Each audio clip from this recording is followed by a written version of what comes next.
Amma candidat ben tanana Antananarivo renivohitra ny tenako larana fahatelo dia tonga namita ny adidy amin'ny maha-olom-pirenena ihany koa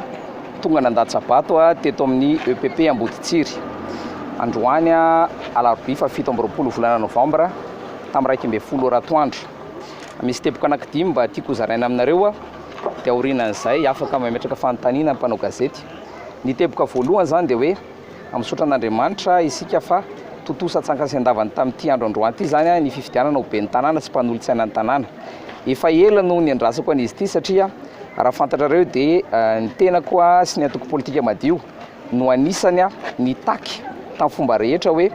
aleo andeha ny fifidianana fa tsy ekena raha toka ben'ny tanàna efa lany daty no mitantana aoriana 20 volana septambra. Efa ela ihany koa niandrasako an'izy ity satria araka ny efa fantatrareo roa taona lasa zay no efa nilaza fa ho candidat ben'ny tanàna eto Antananarivo renivohitra. Tao anatin'izay ihany koa teboka faharoa no ilazako fa tao anatin'izay hoe fifidianana sy fanomana fifidianana sy fampelezan-kevitra no nahitana zany fa misy ohabolana sy ohampitenenana anankitelo tiako zaraina aminareo. Ny voalohany dia hoe ny omby mahitsy le lafin'ny namany, ny faharoa dia hoe avako raha misy patsa, ary ny fahatelo moa zany dia arak'izay ohabolana anankiroa teneniko teo zay dia hoe ianao zany raha vao kelikely no ety manana dia tsy dia rarahin'ny olona, tsy dia fantatry ny olona, kanefa na izany na tsy zany tsy nitady izahay vola na famatsim-bola tany amin'ireo hoe mpamatsy vola goavana sy ny karazany fa aleonay alan'andriana toy izay alam-bahoaka. Teboka fahatelo dia hoe eo amin'ilay système mihitsy zany tena mbola potika amin'ilay tontolon'ny politika eto Madagasikara satria tena hoe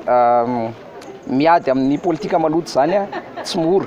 fa tena hoe ny vola no miteny hitantsika zany tao anatin'ny fampelezan-kevitra fa dia vola mirarakompana no nataon'ireo mpifanandrina kanefa itsika tsy kivy amin'izany fa mijoro hatrany amin'ny fanaovana politika madio satria tena raha malala fa misy karazana réseau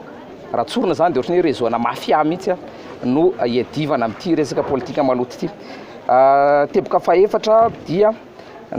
natsikaritra izahay tao anatin'izay na fampelezan-kevitra na tamin'ity andro ny fifidianana ity fa efa misy sahady ny karazana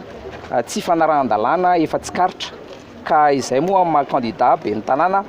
amin'ny ihany koa hoe manana candidat ao anatin'ny mpanolontsaina ny tanàna dia tsy maintsy handray fepetra mahakasika an'ireo karazana tsy fanarahan-dalàna maromaro tsikaritra araka ny efa voalaza teo moa dia hoe tsy mitory tsy misy pirofo fa angatahako ny mpanao gazety sy ny olom-pirenena mba hanamarina fa ohatra zao ao amin'ny bureau de vote ao Ananisana bureau de vote numéro 6, 7, 8 dia efa misy sahady karazana bulletin efa précoché na efa misy ilay tsipika anankiray mitsivalana eo amin'ny laran'ny candidat anankiray. Dia zany hoe zay zany hitanay fa tsy dia mety loatra fa tsy maintsy andray fepetra zay mahakasika an'izay angatahako ianareo mba hanamarina an'izay. Faharoa dia misy an'ity gazety anankiray ity nivoaka izy ity tamin'ny omaly hitanareo tsara talata 24 ny volana novambra mardia 26 novambra rahantsika malala nefa fa fampelezan-kevitra dia tapitra tamin'ny alatsinainy 15 volana novambra dia hitantsika ity za moa tsy hanonona an'ilay anarana fa ao ampejy fahadimy ao dia hoe tsy misy fiovana raha tsy ilay candidat anankiray dia rehefa vakitsika moa io ampejy fahadimy io dia tena mbola hoe endrika fampelezan-kevitra ilay izy ka tsy haiko hoe azo raisina ve zao sa tsy mitombona na hoe azo raisina fa tsy mitombona fa zavatra ohatr'izao zany dia tena hoe mivoana ary mandika lalàna tanteraka ary ny candidat tokony ho fitaratra ka ny dikan'izay dia izao tsy maintsy andraisana fepetra ireo tsy manara-dalàna satria